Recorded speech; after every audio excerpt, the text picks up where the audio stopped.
members of the City Council. Bob Bocock, 405 North Indian Hill, Claremont, California. Heard a lot of speakers here today, heard some information presented, listened to all of your concerns, and have had a long time to research a lot of the history, before coming out. I'm happy to tell you that, working with some of your staff, some of your consulting engineers, working with the A-team this morning with Dan and Hazen and Sawyers, you have probably one of the best teams to address this problem in the country. Looking at your local hydraulic model that's been prepared, I'll tell you, the hydraulic model that you have is probably in the top 5% in the country. It's very accurate, and that's probably what's identifying some of your problems for you, is the fact that your hydraulic model is so accurate. I've heard the term chlorine burn used here today, and I've heard the term, and frankly, the regulators are the ones that named it the chlorine system burnout, and it frustrates me, but I love it. Being the line of business that I'm in, calling attention to it's great that they called it a burnout, because it really does call attention to it. I've also heard the phrase used, chlorine system conversion. That's really what I hope you've done. I've represented that Hazen and Sawyers is the A-team. We don't always agree. Professional engineers of their caliber want to make everything in the toolbox work everywhere. Unfortunately, one size does not fit all. Here in Corpus Christi, about 2003, you began chloraminating. That's where you take the free chlorine that's already in your system and you convert it to chloramine. You started adding ammonia, a practice that sequesters the reactions with the organics that occur in your water supply that are unique to the city of Corpus Christi. Organics is a pretty technical term. It's dirt. So when that chlorine attacks the dirt, it forms 9 regulated compounds. 9 out of several thousand. In fact, toxicologists, since the rapid conversion to chloramination, have discovered the chloramine disinfection byproducts. All the disinfectants have byproducts: ozone, UV, chlorine dioxide, chlorine, chloramine. Toxicologists are now representing that the disinfection byproducts associated with chloramination are 1,000 times more toxic than those formed with chlorine. It'll just be another 30 years before they get around to regulating those. So that's where the problem is. What happens is you're actually taking the water, you're disinfecting it, and then you're adding ammonia to sequester that reaction. When it gets down into the older part of town, the chlorine is trying to attack the bacteria in the water, and the free ammonia breaks free.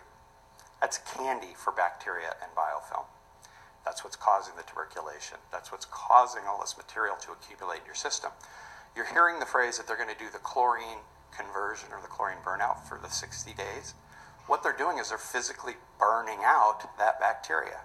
We've got to stop that practice. In Corpus Christi, you need to convert to free chlorine, period. Never turn your ammonia back on. Now we need to talk to the community about that. You will likely fall into violation of those 9 regulated compounds. You can watch them. The work that's being projected to be done in association with the capital improvement program, the tanks and some of the pipe replacements and things like that, will help with that. But I think the organics in your water all the way back at the treatment plant is where you're forming those disinfection byproducts that are regulated. So if you go back, you've seen the 4 points pointed out here for you: source water protection, treatment.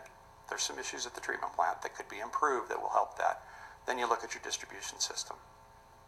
If you do all that in conjunction with each other, you are on the right track to fixing this problem once and for all. When you see 3 boil water notices in 9 months, it tells me you're chasing your tail. You started it in 2003. By 2007, you started having the problems, and then they get worse and worse and worse, and that biofilm is becoming chlorine and chloramine resistant. It's kind of thumbing its nose at you. It's just going to continue to come back again and again and again. And until you get off of that cycle, we'll be right back here talking about it again. You are not unique. This is a problem that's occurring around the country.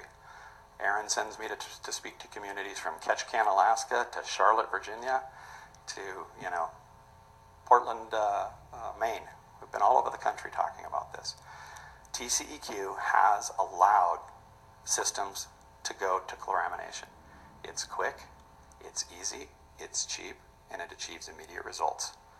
But it is not the least cost alternative.